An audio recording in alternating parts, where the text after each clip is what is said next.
اللہ وبرکاتہ حضرت صدر محترم دعوت برکاتہ العالیہ حضرت حافظ دین محمد صاحب مخدوم محترم خادم قرآن دامت برکاتہ دیگر منتظمین مدرسین ملازمین اور اس مسجد اس ادارے اور ان درسگاہوں اور ہم سب کی زینت اور امیدوں کی کرن ہمارے دلوں کے ٹکڑے دھڑکتے ہوئے دل عزیز طلبہ، اللہ کا بہت بڑا شکر اور اس کا احسان ہے کہ باری تعالیٰ نے ہمیں اور آپ کو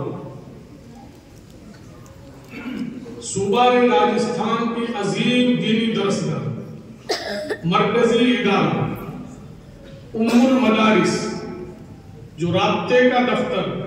جمعیت کا دفتر جہاں امیر شریعت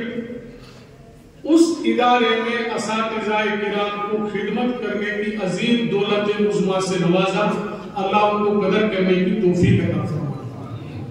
منتظمین کو اس ادارے کی خدمت کے لیے جو ان سے پیش رو روئے بھلکے بھوک مرے شہر بدر ہوئے گاؤں بدر ہوئے، کبھی پیٹ بھرا کبھی خالی پیٹ کبھی بھوکے کبھی پیاسے،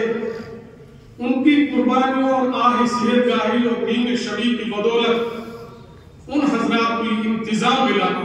اللہ انتظامیہ کو بھی اس کے ایک ایک منٹ اور ایک ایک وقت اور دن رات کی قدر کرنے کی توفیق عطا فرمائے۔ عزیز طلبہ، آپ قابل مبارکباد ہیں، یہ ہندوستان میں دارالعلوم کے بعد جتنا متعارف ہے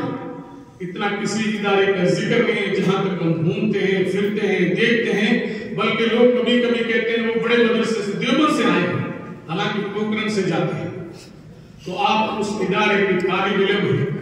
آپ کی شان نرالی ہے، آپ کا مقام نرالا ہے، آپ اپنے آپ کو پہچانیں، آپ اپنے من میں ڈوب کے اپنی زندگی گزاریں کہ آپ یہاں آئے کس لیے ہیں؟ کیا آپ دکانوں کی زینت ہیں؟ کیا آپ ہوٹلوں کی زینت ہیں؟ کیا آپ گلی کوچوں کے کچرے ہیں؟ آپ مہمان رسول ہیں، آپ اس ادارے کی زینت ہیں، آپ اس درسگاہ کی زینت ہیں، آپ اساتذہ کی امیدوں کی کرن ہیں، آپ ہمارے لیے سنگی میل ہیں۔ ابھی جو آپ تقریر کر رہے تھے میرے آنکھوں میں آنسو تھے، میرا دل لرز رہا تھا اور مجھے ایسا لگ رہا تھا حاشا اللہ اللہ کے گھر میں کہہ رہا ہوں کہ جیسے میں پڑوسی ملک میں کسی بہت بڑے عالم کی تقریر سن رہا ہوں۔ جو ابھی گنگا پور کے ساتھی تقریر کر رہے تھے مجھے لگ رہا تھا کہ فلسطین کا کوئی قائد اعظم کسی کو اپنی تقریر سنا رہا ہے۔ مجھے تمام طلباء کی باتیں سن کر ایسا لگ رہا تھا جیسے کہ رام لیلا میدان بہت بڑا اجلاس ہے اور آپ خطاب فرما رہے ہیں، اور وہ دن دور نہیں، ایک دن انشاءاللہ آپ ان بڑے بڑے اجلاسوں کی قائد بنیں گے، آپ بڑے بڑے اجلاسوں کے رہنما بنیں گے، آپ اپنا مقام پہچانیں، اپنے وقت کی قدر کریں۔ وقت کی قدر کرو گے اللہ آپ کی قدر کرے گا، وقت کی قدر نہیں کی تو وقت آپ کو اور ہم کو ٹھکرا۔ انجمن کا فائدہ تجوید کی لائن سے ترتیلاً حدرن اس طریقے سے جو بچوں نے پروگرام پیش کیا ہم اس میں شامل نہیں تھے، جو عربی بچوں نے تقریر پیش کی اس میں بھی ہم شامل نہیں تھے، جتنی پہلے انجمنیں ہوئی اس میں ہم شریک نہیں تھے۔ البتہ یہ تمام کے تمام بچے جنہوں نے اس وقت پروگرام پیش کیا ہے وہ آپ سب کے رہبر تھے، رہنما تھے، نمونہ تھے۔ 19-20 کا فرق ہے، آپ پیچھے نہیں رہے، آپ پھیل نہیں ہوئے، آپ کامیاب ہیں، جبھی تو آپ اس میدان میں آئے ہیں۔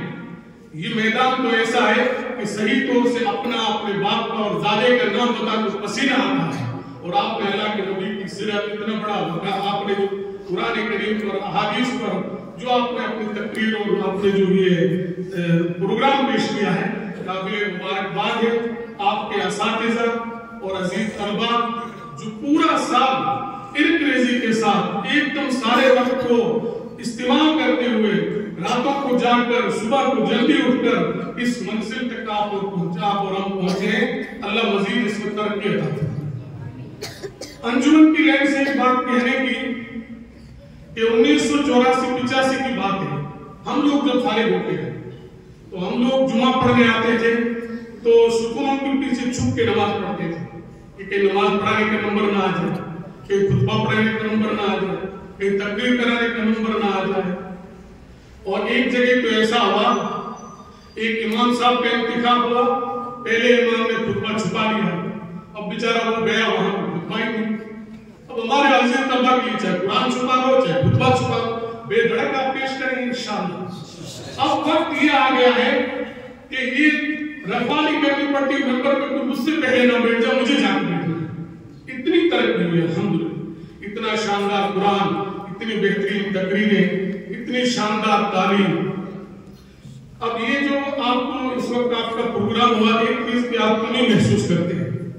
ہر سال گجرات کے قافلے آتے ہیں اور ادھر ادھر کے مدرسوں کے قافلے آتے ہیں، تو ہمارا جو یہ فقہی سیمینار ہوا، یہ تمام پروگراموں کے لیے کفایت کے طور پر پیش ہو گیا۔ ہندوستان ہی نہیں بلکہ بیرون ہندوستان میں اکابر کی دعاؤں سے آپ کا اس ادارے کا ڈنکا بج گیا، خدمت کا بھی، تعلیم کا بھی، تعمیر کا بھی انشاءاللہ۔ اور ابھی کوئی خاص بات نہیں ہے، آگے اور پروگرام ہے، ختم بخاری کا پروگرام ہے، آگے آئندہ سال پروگرام ہے، یار زندہ صحبت باقی انشاءاللہ۔ اور پھر اسی طریقے سے اس بستی کو بسائیں گے، آپ مایوس نہ ہوں، ہم لوگ آپ کے ہر ارادے کے لیے، آپ کی راہ رسانی کے لیے، آپ کی کامیابی کے لیے، آپ کو آگے بڑھانے کے لیے، آپ کے اساتذہ کے خادم اور آپ کے شانہ باشانہ پہلو بن کے آپ کے ساتھی رہیں گے۔ اللہ مجھے بھی آپ کو بھی عمل کی توفیق عطا فرمائے۔ وآخر دعوانا الحمدللہ۔